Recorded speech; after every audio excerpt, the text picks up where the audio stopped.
Hi, this is Mr. Hood. Between the clouds there is Pyramid Mountain in British Columbia, and I'm going to tell you how to order rational numbers. First things first. Whenever we have a bunch of different kinds of numbers here, in order to put them in order, the easiest thing to do is turn them into decimal numbers. So let's start with 1/7. Remember, a fraction is basically a division problem in disguise. So in order to find the decimal equivalent to 1/7, we need to divide. So we're going to put the top number inside the house, and we're going to put the other number outside the house. Let's put some decimal points in there, and we're going to add some placeholders. Now let's start dividing.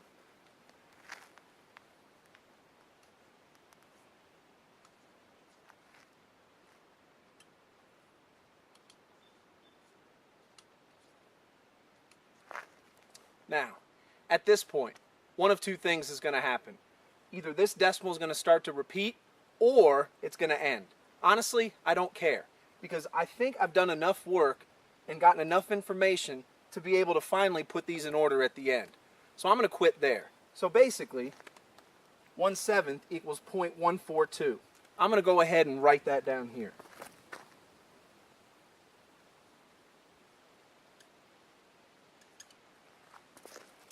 Okay, now, next one up is 0.025. Luckily, it's already a decimal, so I'm going to go ahead and move it over.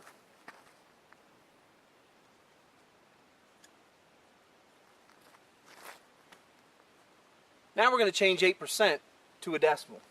Remember, changing percents to decimals is easy. All we really have to do is take this decimal point, can't see it there, but remember there's always that decimal point after every whole number, and we're going to slide it 2 to the left. So, 8% becomes 0.08 or 800ths. So, let's move it over.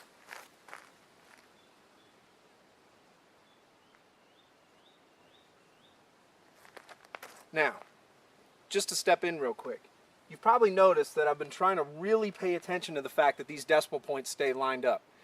I am, and that's going to be important when we get to the end of the problem and we really have to put these guys in order. So, next one up. We're going to take 10 to the negative first and we're going to change it to a decimal number. Well, remember, a negative exponent is not necessarily a negative number, but what it is a fraction. So 10 to the negative first is really 1 over 10 to the positive first.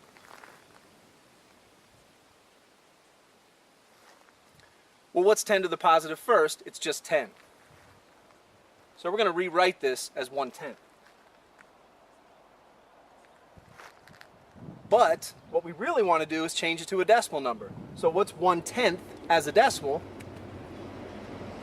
It's going to be 0.1.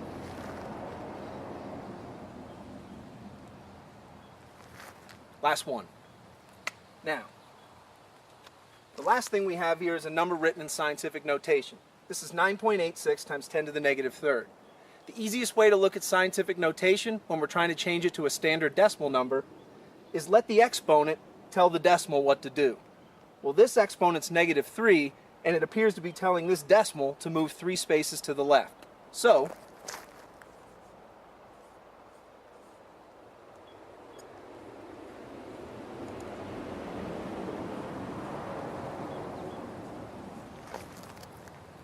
if we take this decimal point and slide it 3 to the left, what we have is 0.00986 or 986 hundred-thousandths.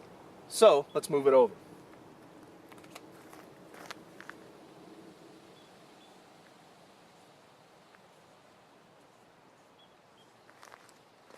All right, the hard work's done. Now we just have to put them in order. So, something you may want to do, you don't necessarily need to do this, but I like doing it, is let's add some zeros in here as placeholders so that every single decimal number looks the same. Sometimes it just makes it easier to figure this stuff out. So, this goes all the way out to the hundred-thousandths place. So let's fill every other number out to 5 decimal places.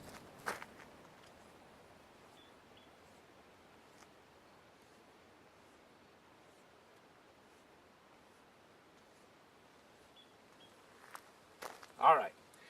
Now they kind of look the same. Now it's pretty easy to put them in order. Who's our least? This looks like our least.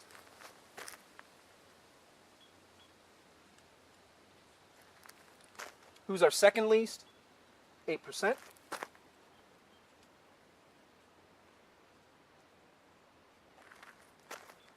Which number fell in the middle of our list? 10 to the negative first.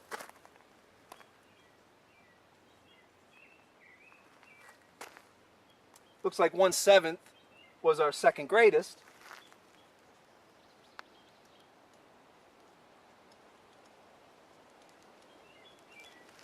And it looks like our winner was the one we didn't have to do anything to at all, 0.025 or 25 hundredths.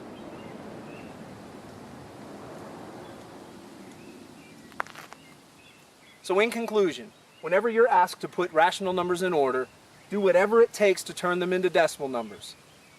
Line them up by decimal value, fill in the place values in order to make it easier to compare, and then order them from least to greatest or greatest to least, depending on what you're asked.